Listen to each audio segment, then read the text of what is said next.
അസ്സലാമു അലൈക്കും. Hi friends, നമ്മളിന്ന് ഇവിടെ മന്തിയും മന്തിൻ്റെ മസാലയും ഉണ്ടാക്കുന്നുണ്ട്. അപ്പോൾ നമ്മൾ ഫസ്റ്റ് പാൻ വെച്ചിട്ട് അതിലേക്ക് കുറച്ച് മല്ലിയും മുളക് ആവശ്യമില്ല, ഞാൻ കുറച്ച് മുളക് ഇട്ടുന്നേ ഉള്ളൂ. മല്ലി നല്ലോണം വറുത്തെടുക്കുക.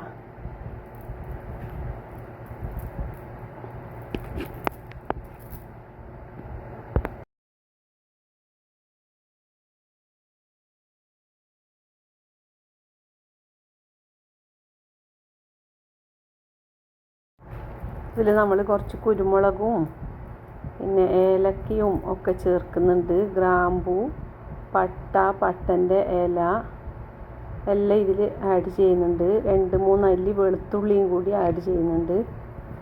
പിന്നെ നമ്മൾ ഉണക്ക നാരങ്ങ പൊടിച്ചിട്ടിട്ട് ഇതൊക്കെ കൂടി നല്ലോണം വറുത്തെടുക്കുക. എന്നിട്ട് നമ്മൾ മിക്സിയിലിട്ടിട്ട് പൊടിയാക്കുന്നതാണ്. മിക്സിയിലിട്ടിട്ട് എല്ലാം ഒന്ന് പൊടിച്ചെടുക്കണം. നല്ലോണം പൊടിയണം, എന്നാലേ ആ പാകത്തിന് കിട്ടുള്ളൂ.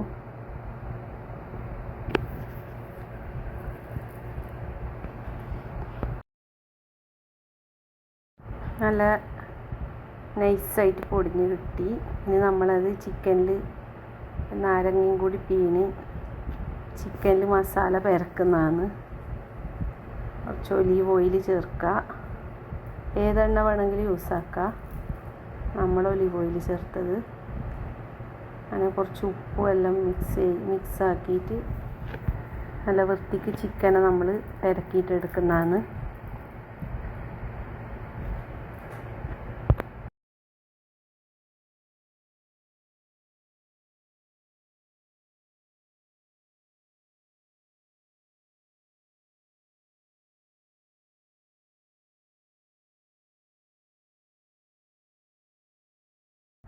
നമ്മൾ മസാലയിൽ പിടിക്കാൻ വേണ്ടിയിട്ട് ചെറുങ്ങനെ കത്തിയിൽ ഇത് കൊടുക്കുന്നുണ്ട്.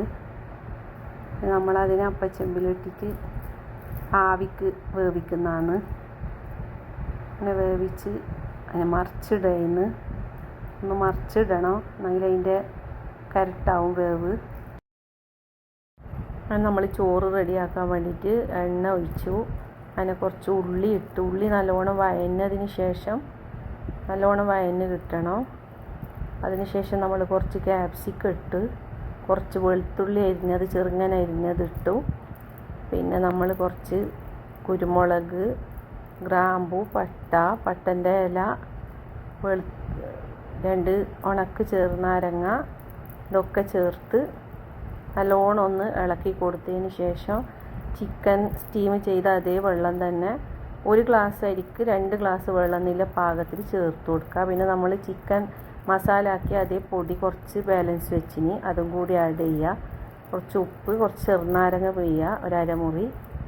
പിന്നെ നെയ്യ് കുറച്ച് ഒഴിച്ച്, പിന്നെ 2 മാഗി ക്യൂബും ഇട്ട് ചോറ് അരി നമ്മൾ 20 മിനിറ്റ് കുതിർത്തി വെച്ചതാണ്, അതും കൂടി ചേർക്കുക. അതൊക്കെ വെച്ച് നമ്മൾ മൂടി ഇട്ട് വെച്ച് ഒരു 8 മിനിറ്റിൽ നമ്മൾ ചോറ് റെഡിയായി. തിളക്കുന്നതിൽ ഞങ്ങളതിൽ നിന്ന് സ്കിപ്പായിപ്പോയി. അപ്പോൾ കുറച്ച് പാലിൽ മഞ്ഞപ്പൊടിയും കൂടി ഇട്ട് നമ്മൾ അതിൽ ചേർക്കുക ഒരു കളറിന് വേണ്ടിയിട്ട്. അങ്ങനെ ചിക്കനെല്ലാം വെച്ച് നമ്മളിങ്ങനെ ഒരു ഡെക്കറേഷന് വേണ്ടി പച്ചമുളക് ഇങ്ങനെ കുത്തി വെക്കുന്നുണ്ട്, ഒരു 3-4 പച്ചമുളക്. എന്നിട്ട് നമ്മൾ ഇതിൻ്റെ മേലെ ചാർക്കോൾ വെച്ച് ഒന്ന് കത്തിക്കുന്നുണ്ട്, എണ്ണ ഒഴിച്ചിട്ട് പുകക്കുന്നുണ്ട്. ഓക്കെ, ഇൻഷാ അല്ലാഹ്. അങ്ങനെ നമ്മളെ ചോറ് ടേസ്റ്റി ആയിട്ടില്ല മന്തി ഇവിടെ റെഡിയായി. എല്ലാവരും സബ്സ്ക്രൈബ് ചെയ്യുക, ലൈക്ക് ചെയ്യുക, ഷെയർ ചെയ്യുക. ഇൻഷാ അല്ലാഹ് വേറൊരു വീഡിയോ ആയിട്ട് വരുന്നതാണ്.